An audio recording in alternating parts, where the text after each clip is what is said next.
umva rero narinje kukubwira ariko umva uri mwiza nicyo cyari kinzanye narinje kukubwira ko uri mwiza biriya bintu ukomeje kubona muri miriwari ntabwo ari byo. Reka ngusuhuze kandi nguhereze ikaze cyane udemo kurikirana ibiganiro byacu cyangwa se inkuru zacu umunsi ku munsi. Nk'ibisanzwe amazina yanjye nitwa Iva, naho YouTube channel yacu ikitwa Iva Talk Empire.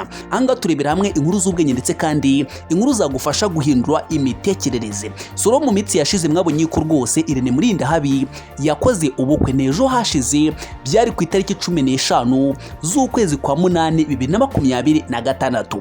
Nyamuneka rwose nyangunda kubabwira ngo Imana ni gukorera ikintu cyiza ntuzahweme kuvuga izina ryayo, kandi Imana ni kwigaragariza ntuzahweme nyine kuyishima cyangwa se kwereka abantu bayo yuko rwose Imana yakugiriye neza. Ikintu cya mbere cyacimishije nyine kuri tariki y'ubukwe bwa Irene ni uburyo Irene ndetse na Liliane rwose bashimye Imana. Byaragaragaraga yuko bafite amashimwe menshi nyine y'Imana cyangwa se bafite ibintu byinshi byo gushimira Imana. Si ibyo gusa kandi uzitegereze neza ubukwe bwabo, indirimbo nyinshi zagarukaga zivuga ku mashimwe cyangwa se zishima Imana. Ese ni bangahe bakora ubukwe bagashyira imbere cyane indirimbo z'Imana? Ni bangahe bakora ubukwe bagashyira imbere cyane amashimwe ku Mana cyangwa se bakagaragariza nyine abantu yuko rwose Imana ariyo yabahuje cyangwa se Imana yagize uruhare rukomeye cyane kugira ngo ibirori byabo bigende neza cyane. Nyamuneka rwose njye nahise nangira gutekereza ibintu byinshi. Ese byaba ariyo mpamvu abantu benshi basigaye bakora ingo ari ugasanga ni izina mbe cyangwa se ni izina mare kabiri? Nyamuneka rwose buriya niba Imana yaraguhuje n'umukunzi wawe, niba Imana yaraguhaye umuntu mukundana ikagwereza urubavu rwawe, nanjye nekereza yuko mu kirori cyawe nta zindi ndirimbo, nta kindi kintu cyakwiye kwiganzamo usibye kuzamura ishimwe ry'Imana, usibye kuvuga Imana cyane kurenza ibindi byose. Uyu munsi rero ikintu kinzanye hano nta kindi, ndagira ngo tuganire cyangwa se ndagira ngo twungurane ibitekerezo, twicare dusase inzobe. Ino video nuza kwireba ndabizi neza ko rwose iri buze kugusigira isomo, kandi nyine uri buze kwigiramo ibintu byinshi cyane. Nta kindi usabwa, nuza kuyikunda nuze kugenda udakanze like. Njyewe gutegura nk'ibisanzwe amazina yanjye nitwa Iva, naho YouTube channel yacu nk'ibisanzwe cyangwa se uko mumaze kubimenyera ikaba yitwa nyine Iva Talk Empire. Uyu munsi ndashaka guturebera hamwe ibintu bigera kuri 2 gusa.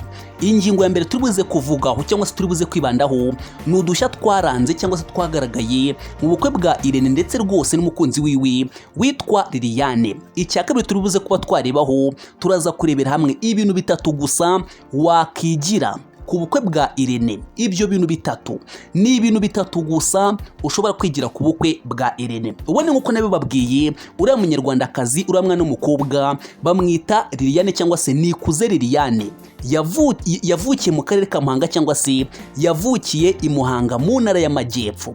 Nyamuneka rwose abantu mwese mutuye i Muhanga, umurenge wa Nyamubuye murawuzi. Nyine niho Liliane yavukiye cyangwa se ni naho yakuriye, kandi nababwiye yuko nyine Liliane adafite ababyeyi bombe cyangwa se nyine ashobora kuba adafite ababyeyi.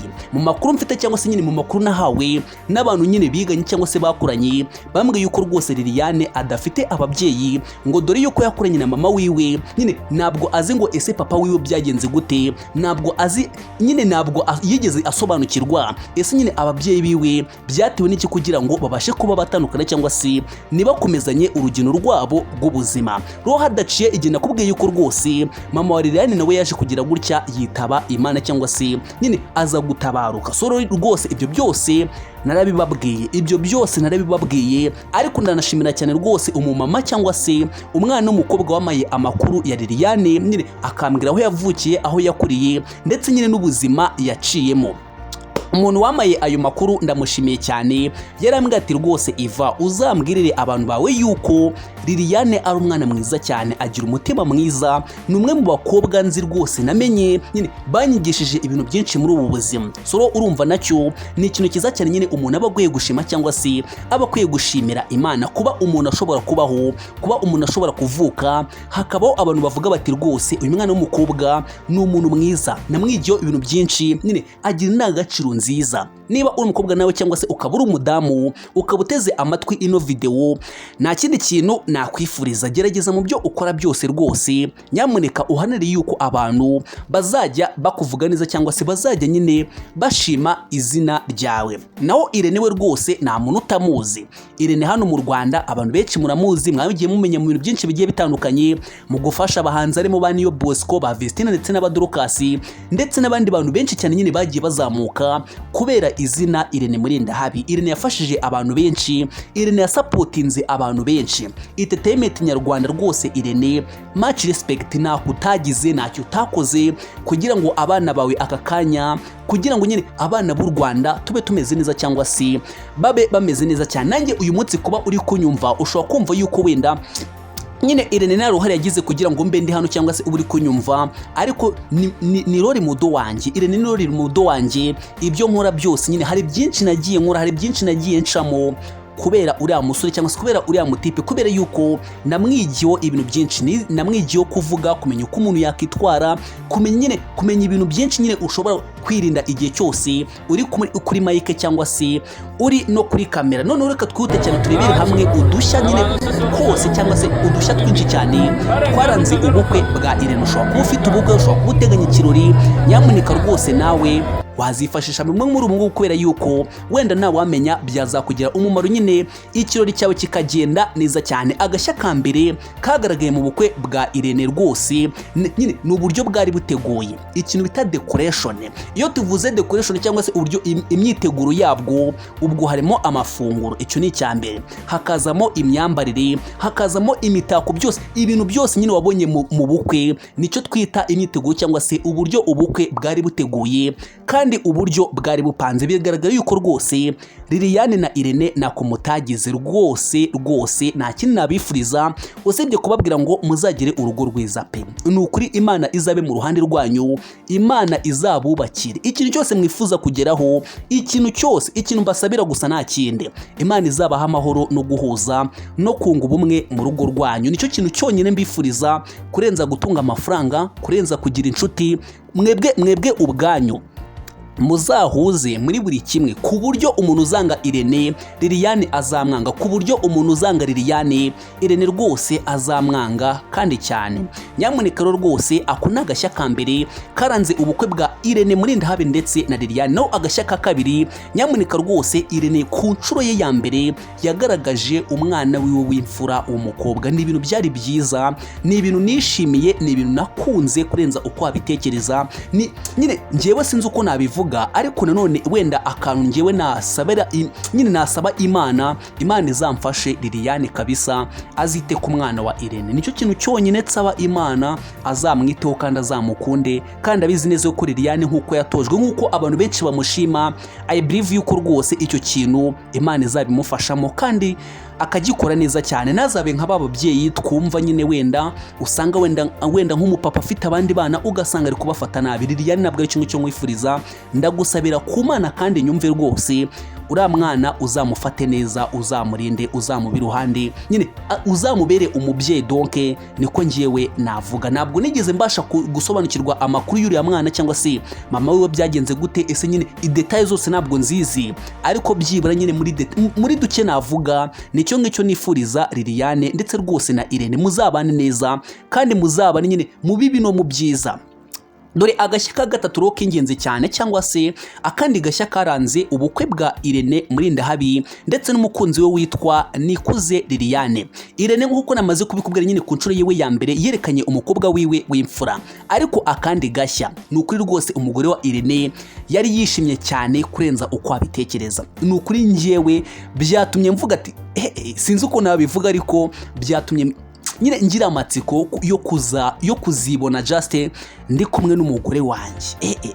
Sinzi uko nabivuga, gusa byandenze kandi byanshimishije cyane kurenza uko wabitekereza, kubera yuko ni ikintu cyiza kubona umugore yishimye, kubona umugabo yishimye, ariko especially cyangwa se by'umwihariko bakaba bashyizemo indirimbo z'Imana, bakaba bari kubyina, ubone yuko nyine ari abantu urugo rwabo rwatangijwe n'amasengesho, urugo rwabo rwatangiranye Imana.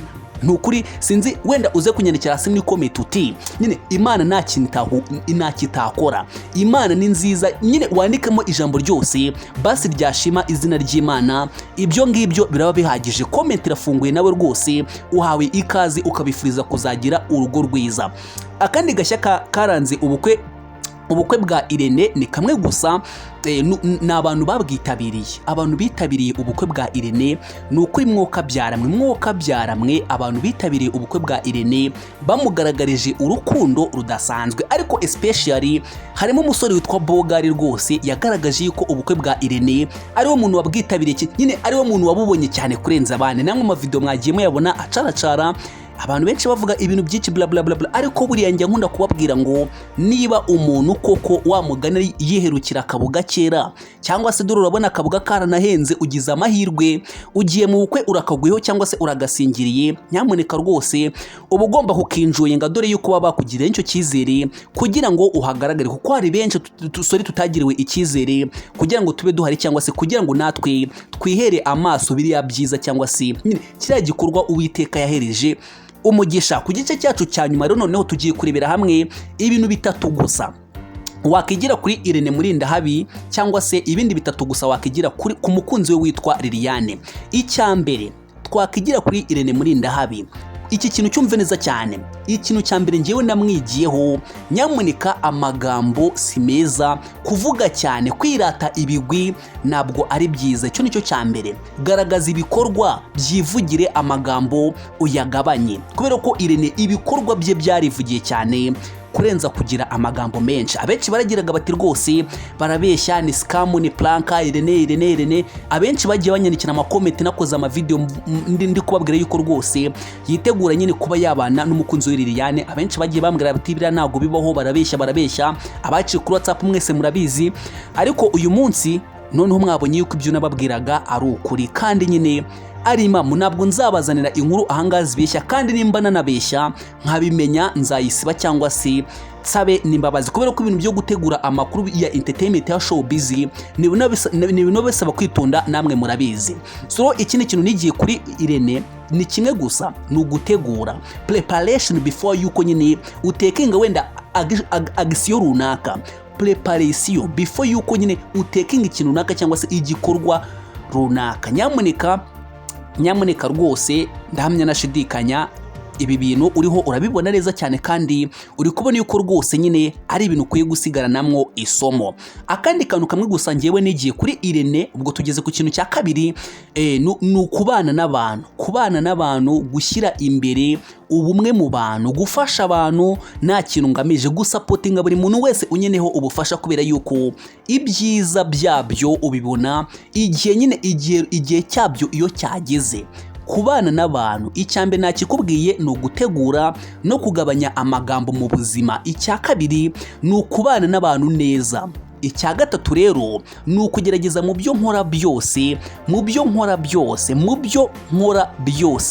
nkakunda unkunda, cyangwa se nkamwereka yuko nyine nkamukorera ikintu cyiza kirenze, kubera yuko buriya wabibonye yuko rwose iriya keke nawe warayitegereje neza, wabonye yuko ari keke idasanzwe yateguriwe umugore mwiza, kandi umugore nyine weretswe urukundo rudasanzwe. So nta kintu cya mbere nabonye nyine nakishimira nko kuba nakora ubukwe, kuba nakora mariage, abantu bakankunda kuriya, abantu bose ukabona yuko bashishikajwe. Ubu hari abantu bababaye, hari abantu barakaye kubera ko batabugiyemo, ariko nyamuneka nawe urabizi umuntu w'umusitari ntabwo nyine abantu bose babujyamo. Rero rwose wowe kabyarawe, ndahamya nashidikanya ino video hari ibintu byinshi wigiyemo, hari isomo ukuyemo, cyangwa se hari message yagusigiye. Nanjye ngakubaza nise ku ruhande rwawe, ni ikihe kintu kimwe gusa ubukwe bwa Irene nyine ni ikihe kintu wasigaranye mu mutwe wawe, nakaye kantu wigiye kuri iriya weddings cyangwa se kuri buriya bukwe, ubundi uze kubifuriza kuzagira urugo rwiza. Nta kindi nkusaba aka kanya. Ikindi cya kabiri, ibi bintu byose navuze, turadushya twose navuze, uzatwiteho mu kirori cyawe, cyangwa se nugira birthday, nugira ubukwe, nyine byose igakubana n'abantu, icyo kiruta ibindi, kandi wubahe Imana uyubahishe. Ndabizi neza ko nubahisha Imana nayo izakubahisha mu bihe by'amakuba, cyangwa se igihe wumva yuko ibintu byose byanze, igihe nyine abantu bose bakwitezeho ngo ese kino kintu kizagenda gute, ese uramuna ibintu bye bizagenda gute. nyamuneka rero nyamuneka ndamya nashidikanya wumvishe message zose nakugeneye ahangange rero kumva nk'ibisanzwe amazina yanjye nitwa Iva siniba sindoga aho kwiba nzabaganiriza kandi nunkunda tuzakomezanya nutankunda sinzacika intege nzakora cyane kugeza nshizemo umwuka kubera yuko niyo ntego yanjye nzabana nushaka ko tubana nzafasha buri muntu wese nzashyigikira buri muntu wese unyifuzaho ikintu cyose cyamugirira umumaro. Hasta la vista kandi ciao ciao.